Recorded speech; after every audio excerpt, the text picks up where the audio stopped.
ननद एक दिन नीलम कॉलेज से आई तो उसने सभी को कॉलेज के सालाना कार्यक्रम में आने के लिए कहा और यह भी कहा कि कॉलेज में उसकी भी 2 प्रस्तुतियां हैं, वही सभी का चलना है, बहुत ज़रूरी है। खैर, न चाहते हुए भी शिखा को अपनी दोनों जुड़वा बेटियों के साथ नीलम के कॉलेज जाना पड़ा।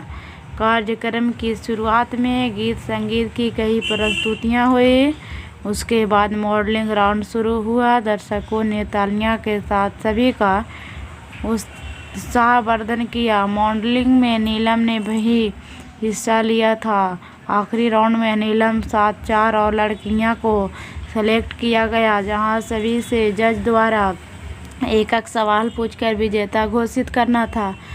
सवाल जवाब का दौर शुरू हुआ। इसी कड़ी में जज साहिबा ने नीलम से कहा, सवाल पूछा, अगर घर में तुम्हारी माँ और भाभी में से किसी का एक का साथ देना हो तो तुम किसका साथ देगी? पूरे सदन में खामोशी छा गई थी। सभी नीलम के जवाब की प्रतीक्षा कर रहे थे। तभी नीलम ने थोड़ा आगे बढ़कर कहा, अगर भाभी सही हो तो अपनी भाभी का। जज साहिबा ने आगे पूछा, क्यों? नीलम ने जवाब दिया, क्योंकि मुझे भी कल किसी की भाभी बनना है। जवाब सुनते ही पूरे सदन में तालियां गूंज उठी।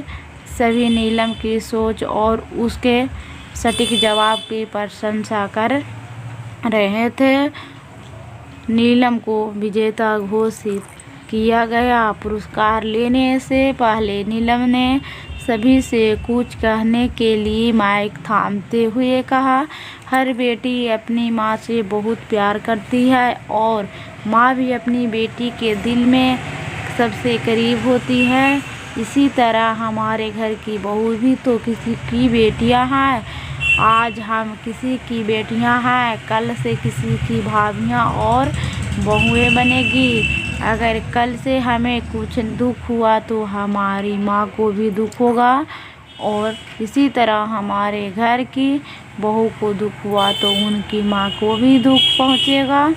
और इस दुनिया में किसी भी इंसान को किसी की भी माँ को दुख पहुँचाने का कोई हक नहीं है। इसलिए हर सास अपनी बहू को अपनी बेटी की समझो तो आगे चलकर उनकी भी बेटी खुश रहेगी। नीलम को इतना कहते ही पूरा सदन एक बार फिर तालियां की गड़गड़ाहट से गूंज उठा। प्लीज़ दोस्तों, हमारी वीडियो पसंद आई होगी तो लाइक सब्सक्राइब करें।